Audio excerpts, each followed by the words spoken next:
to this week's Middle East and Africa Forum for Sustainability Leaders podcast, where we take a deeper dive into this massive push towards sustainability that we're seeing across the region, trying to uncover some insights and intelligence for those who are leading this transition and this drive forward. We're lucky to be joined here today with our special guest speaker, Diana Sibanda, the Group Head of Sustainability for Coca-Cola Beverages Africa. Thank you for joining the show. Thank you for having me.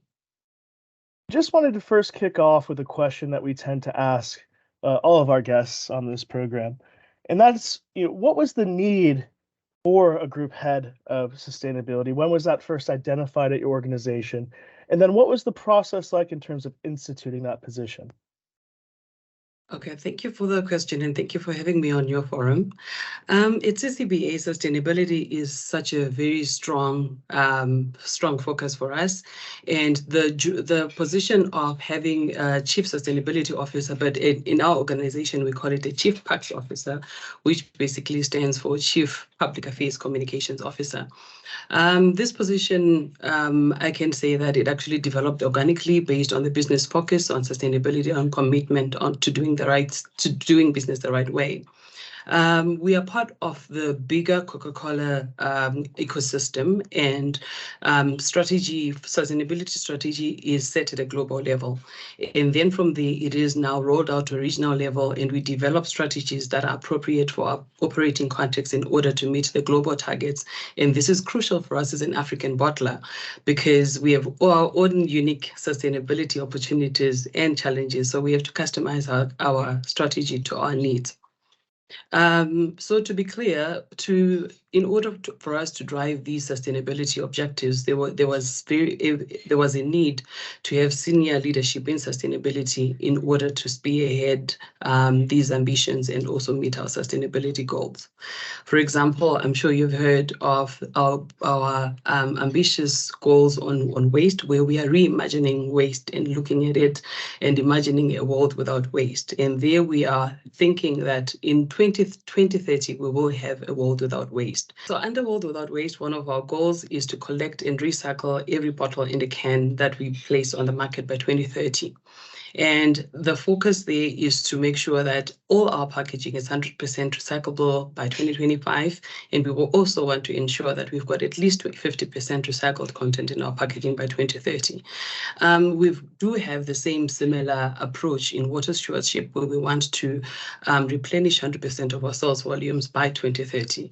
So as you can see, that the goals are quite ambitious, and they are quite cumbersome, and then there is need to have leadership. There is need to have leaders who will be driving these goals across all our 17 markets.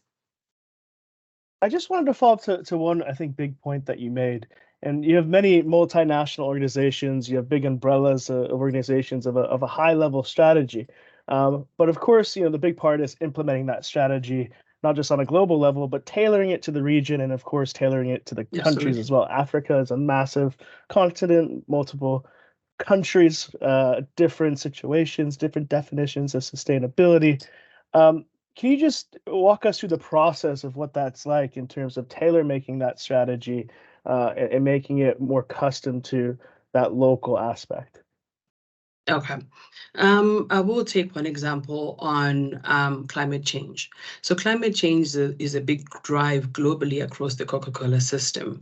And there we are aiming to reduce our carbon emissions by 25% by 2030 using a 2015 baseline. What that basically means is that as much as the business grows, we want to reduce our carbon footprint by 25%, but looking back at 2015. This is quite cumbersome for a continent like Africa, where we have a grid that is relatively dirty, meaning that we are quite reliant on fossil fuels. Therefore, we now need to customize that strategy in order for us to meet that goal in 2030. What is it that we need to do?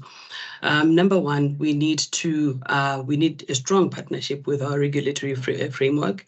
We need to influence that regulatory framework in order for it to be an enabler for us to meet those goals. And number two, there is need for education. Education not only within CCBA, but education across our supply chain. We have to engage our suppliers. We have to engage all our farmers, educate them on climate change. What are the sustainable ways of doing agriculture, and how can we actually facilitate in actually reducing their carbon emissions, and inherently that will reduce our carbon footprint as CCBA. And agriculture is quite a very big, strong drive in Africa. Therefore, that is our big component of carbon emissions comes from that sector. So our priority will be on agriculture. And if you look at the Coca-Cola system, that might not be a priority in other markets, as well as looking at the African context. Most of our regions are also sitting in water-stressed areas. Therefore, when we have a global ambition such as replenishing 100% of our water, of our source volumes, we have to look at the water stress and water risk in the African context.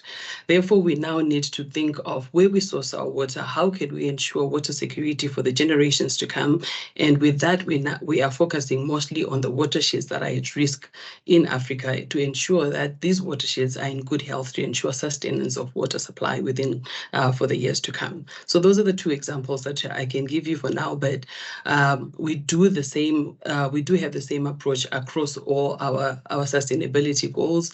In waste, we do have circular economy as well, and then we also look at in health and safety, and also economic inclusion, which looks at community development, women empowerment, as well as youth development, which is a huge drive in Africa. It seems like a really massive remit, and of course, a lot of things to tackle in one area over a long journey. In terms of tackling that, what advice can you give to organizations on how to set up their corporate governance, how to set up their sustainability teams and those leadership roles in order to ensure that implementation is moving forward and the dial is being turned?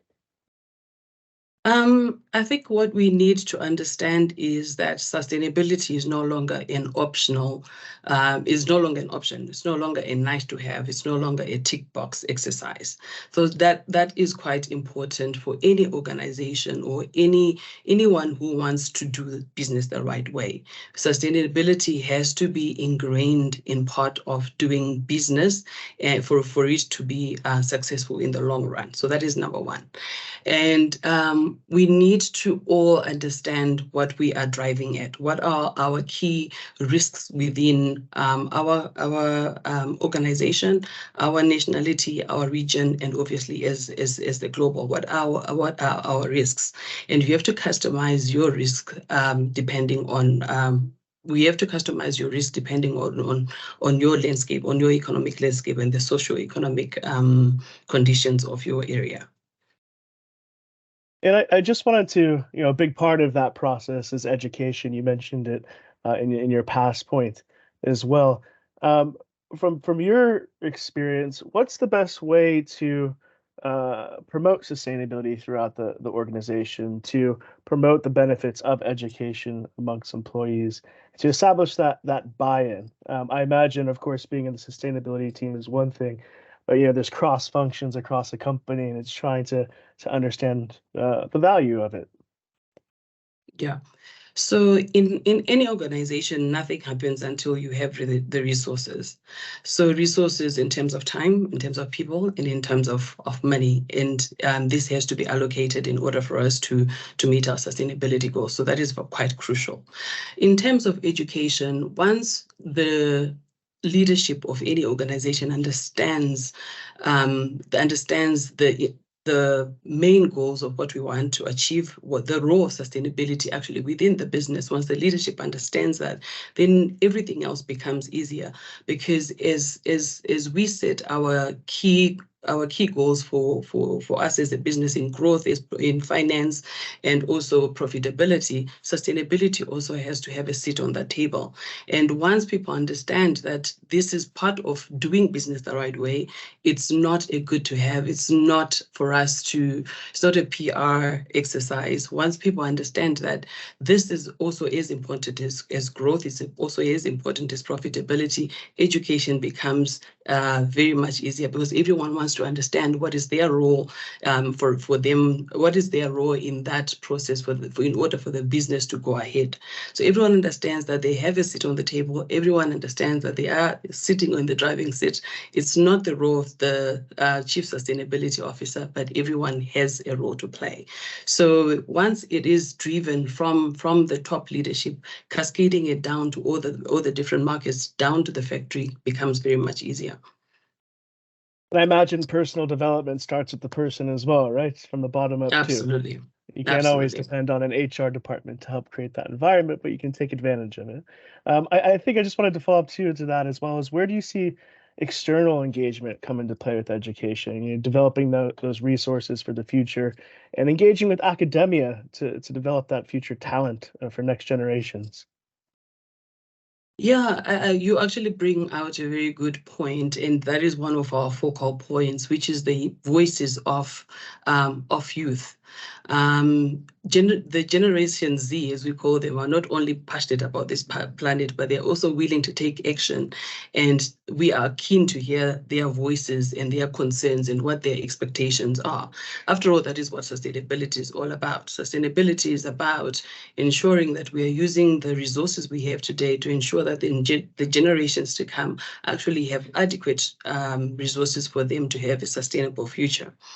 Trend analysis shows that Generation Z, or Gen Z as we know them, Gen Z shoppers prefer to buy sustainable brands, and they are willing to spend more, an average of about 10% more.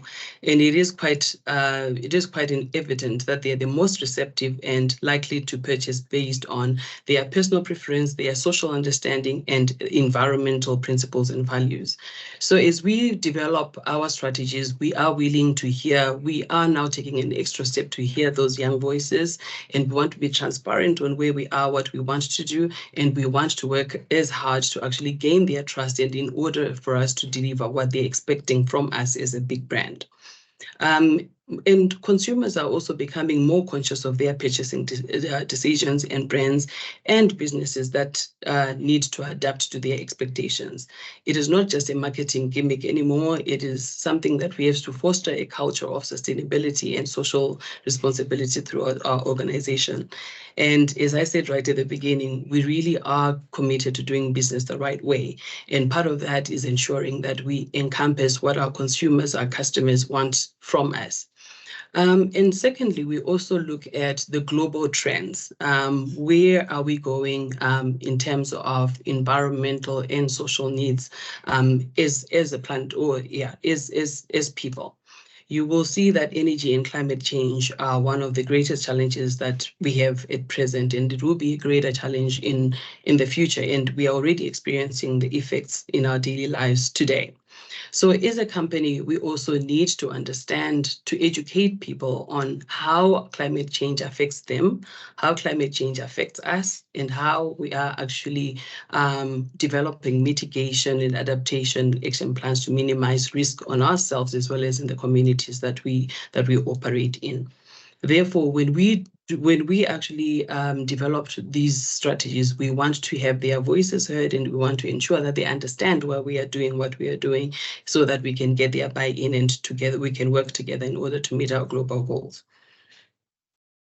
In terms of just on that youth point as well, working and educating, I imagine there's some youth, when you look at climate change, it's such a massive, challenge. Like, how do I even make an impact? For those who are looking to become sustainability leaders like yourself, what are the skill sets that you think that are best fit to step into that role? Sustainability has so many definitions, but what do you think makes a good sustainability leader and adds value to organizations? That's a very easy but hard question. Because when I started sustainability, I didn't know that I was going to end up where I am. But number one, you need to understand, you need to have a passion for it. I think from all the different points that we have spoken about, it is an evolving subject. The risks change over time. Trends change over time, company goals change over time. So you have to be a person who is passionate about what you do. That is key. Besides having the academia and the scientific understanding of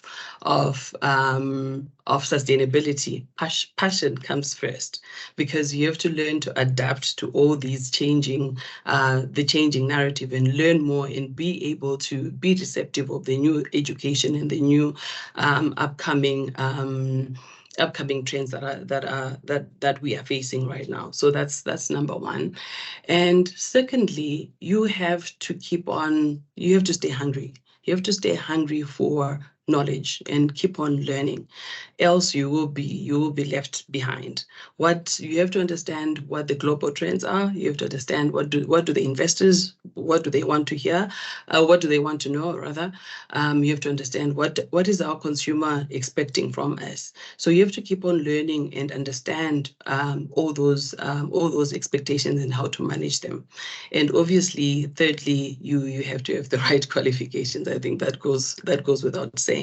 It is a very complex subject, and you need to have the right qualifications for you to understand what is going on, especially on things like climate change, where it is very much science-based. So basic understanding is not basic understanding, deeper understanding of the science behind climate change is quite crucial for you to be able to drive the right mitigation and adaptation. So having a strong skill set is quite important, because in order for you to drive and come up with very strong action plans that really make meaningful change to the company, to the community, as well as to the environment, you have to understand the science and the socio-economic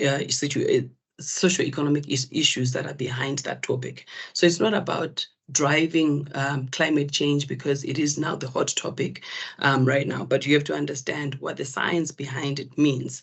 How did we come to be where we are, and what are the key issues that we have to tackle in order for us to reduce the impact of climate change or adapt to the changes that we're already facing. So there are quite a lot of soft skills and hard skills that you need as a sustainability officer in order for you to make the impact to the business as well as the community at large. And I think also you touched on a point as well where climate change is scientific, it can be complex. Communication externally is an important, I imagine, skill set as well, that you Absolutely. hold even having this conversation. How do you Yes. communicate that complexity and bring it into an area that someone might not be in your space? But of course, to implement those action plans, you have to convey a message that might not be kind of similar to having those qualifications for others to understand. I think that is where the diversity comes in, and probably that's a skill set that I should have spoken about. That you need to be flexible enough to know when to dial up and when to dial down. You need to communicate, you need to customize your messaging to your audience. So if you're presenting to a board meeting, obviously you're not going to be talking about how temperature has increased by 2 degrees and giving all those trend analysis per case. They don't understand that, and that is the same thing as a community. So you have to go as basic as possible and make sure that you customize your message so that people understand what you're trying to do. If you don't do that, then you will lose your message. You will lose your audience. People will not have, you will not have the buy-in that you are looking for. And once you don't have the buy-in in sustainability, it will become very, very difficult for us to meet, for any sustainability officer to meet their deliverables. So you have to understand your audience in order for you to communicate effectively to who you're talking to. I just want to take a step back and go more macro again. And of course, we talked about global trends, we've talked about regional trends, implementation throughout Africa. What do you see as the main difference in the role of a head of sustainability leader or CSO in the region versus globally? How do those compare? Are there any differences from your perspective? All right. So Africa is an interesting place. We do have our unique challenges when it comes to sustainability, but overall, the principles of sustainability remains the same. It's just the prioritization of risk that will differ from region to region. One of the issues that Africa has to grapple with as a developing region is striking the right balance between economic growth as well as our environmental and social sustainability. We do have fundamental, deep community needs. We do have fundamental environmental concerns that we have. For example, the water stressed, most of the sub-Saharan is water stressed, and poverty as well in terms of the socio-economic issues is something that we have to look at. So that will set Africa apart from, the South America, if you look at it, or in Australia, where they're experiencing a lot of drought, in some areas experiencing a lot of flooding. So in Africa, we have a lot of socio-economic issues, and most of the continent is water stressed. And as I said earlier on, we do also have a dirty grid. And this is quite different from the Middle East, as you have rightfully said, where probably the grid is already green, and in Europe, where they are already using 100% renewable energy. So obviously, fossil fuels are not their priority, and they are not, because they are no longer in use. For us, fossil fuels are still very much in use in Africa, and probably for the years to come. And that will be a very big priority for us in order for us to influence the change of usage of that type of energy to greener energies in order for us to meet our global goals. So that there are a lot of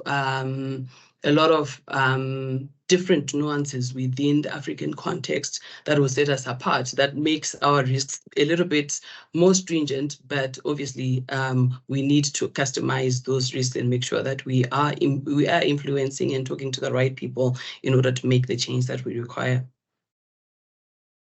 Seems like 20 minutes goes by pretty quickly. But I just wanted to wrap up with one final question.